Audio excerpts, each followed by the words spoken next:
NRI की team पहुंची Kanpur. NRI अपना खास प्रोग्राम लेके आया है। कुछ काम किया क्या? देखिए कानपुर से संपादक अच्छान चतुर्वेदी की ये खास रिपोर्ट।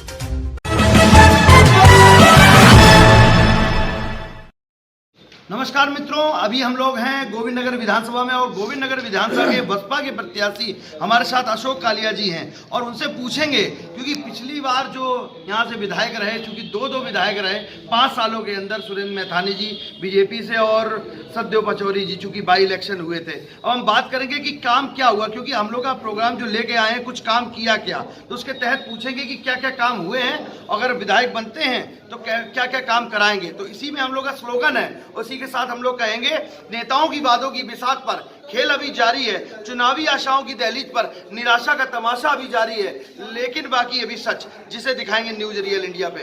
अशोक जी, आपका बहुत बहुत स्वागत है एनआरआई भारत पे। क्या कहेंगे कि क्योंकि लड़ाई आपकी बहुत बड़ी है और आप लगातार देख रहे हैं कि आप चुनाव में जा रहे हैं, किन मुद्दों के साथ अब चुनाव के जिम्मे जा रहे हैं? देखिए, मुद्दों की बात तो अलग है।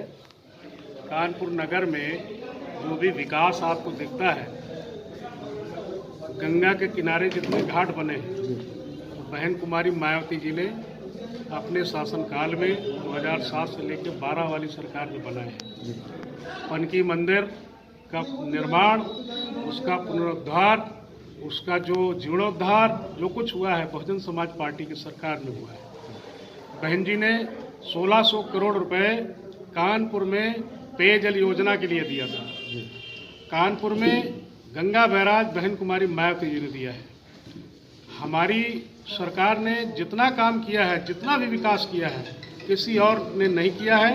हमें मुद्दों की जरूरत नहीं है।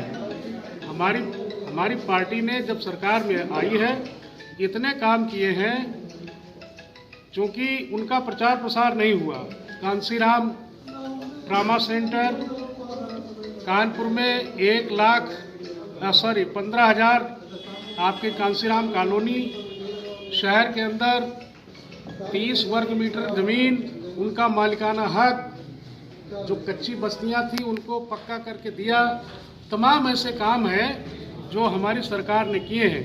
बहुजन समाज पार्टी के मुखिया आदरणीय बहन कुमारी मायावती जी कभी वादा नहीं करती हैं, लेकिन जब वो सत्ता में आती हैं तो वो करके दिखाती हैं जो कोई सोच भी नहीं सकता। अच्छा, लगातार देखने में आ रहा कि अभी समाजवादी पार्टी के लोग कह रहे थे कि भारतीय जनता पार्टी के लोग कह रहे हैं हमने ये काम कराया, एक्सप्रेस वे बनवाया और तमाम जीर्णोद्धार के काम किए हैं। उसके बाद समाजवादी पार्टी के लोग कह रहे थे ये काम हमने किए हैं क्योंकि हमारे समय में हुए, और आप अभी कह रहे हैं कि मायावती जी ने कराए हैं। तो क्या मानते हैं कि अब जो राजनीति है, अब जो काम है, वो क्या बड़े होंगे? क्योंकि अगर आप विधायक बनते हैं तो पहला गोविंद नगर में काम बड़ा क्या कराएंगे और क्या कमी है अभी तक? जमुना एक्सप्रेस वे पहली बार उत्तर प्रदेश में अगर एक्सप्रेस वे बना है तो आदरणीय बहन जी कुमारी मायावती जी ने बनवाया है। उसके बाद और भी तमाम express way, Ganga express way की आधारशिला उन्होंने रखी थी। जेवर एयरपोर्ट, जितने भी काम है विकास के, वो बहन जी ने किए हैं। 6 मेडिकल कॉलेज, जाने कितने engineering college, 200 inter college, 5,000 primary, कितने शिक्षा के काम बहन जी ने किए हैं। और 88,000 शिक्षकों की भर्ती, 41,000 एक बार में पुलिस की भर्ती, 2 बार में लगभग 1.5 लाख भर्ती पुलिस की आदरणीय बहन जी ने किए हैं। बहुजन समाज पार्टी कहने में नहीं, करने में विश्वास करती है। और मैं तो बहन जी का एक सिपाही हूँ। अगर मैं जनता ने मुझे यहाँ से चुन करके भेजा तो यकीन मानिए जनता को किसी तरह से निराश नहीं होना पड़ेगा। अच्छा, लगातार देखना है, चूंकि 4 बार चीफ मिनिस्टर रही उत्तर प्रदेश की मायावती जी, और लगातार उनके समय में लॉ एंड ऑर्डर की बात करी जाती है, सुरक्षा व्यवस्था की बात करी जाती है। तो क्या मानते हैं कि सुरक्षा व्यवस्था में, चूंकि लगातार भारतीय जनता पार्टी सुरक्षा की बात करती है कि हम महिलाओं को सुरक्षा दे रहे हैं, सुरक्षा का वातावरण है, सुरक्षा दे रहे हैं, ये मैं आपसे पूछ रहा हूँ कि आप ये बोलिए, मैं फिर माइक ला रहा हूँ आपके पास। तो ये बात जो बोलते हैं तो उसमें क्या आप पाते हैं, ये आप बताइए दर्शकों को। हाथरस कांड पूरी दुनिया में चर्चित हुआ है जी। एक दलित बेटी, वाल्मीकि समाज की बेटी, उसके साथ दरिंदों ने व्यभिचार किया, बलात्कार किया, उसके बाद उसकी हत्या कर दी और इस सरकार ने उसको न्याय भी नहीं दिया। उसकी रिपोर्ट बाद में लिखी गई, उसका मेडिकल बाद में हुआ, ईमानदारी से उसका इलाज भी नहीं हुआ, और जब मर गई तो उसकी लाश को भी घर वालों को नहीं दिया। और पुलिस को आदेश दे करके माननीय मुख्यमंत्री जी ने, मैं तो आरोप लगा रहा हूँ, खुला आरोप लगा रहा हूँ, माननीय मुख्यमंत्री जी ने रात को बैठ करके टीवी के सामने और निर्देश दिया वहाँ के एसपीडीएम को कि लाश को जलवा दिया जाए।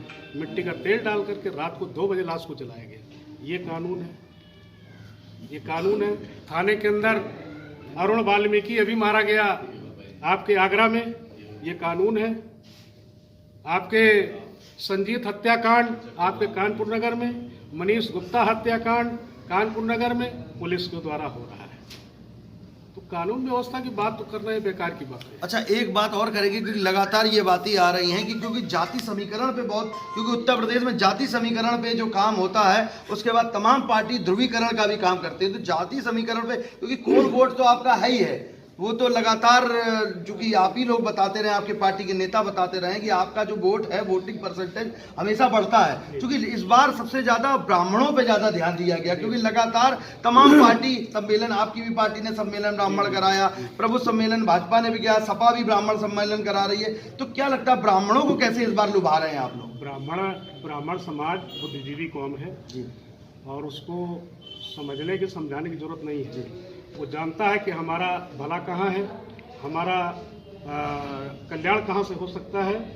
और इस सरकार में जितना ब्राह्मणों की उपेक्षा हुई है, जितना उनके साथ अन्याय अत्याचार हुआ है, लगभग 550 ब्राह्मणों की हत्या हुई है।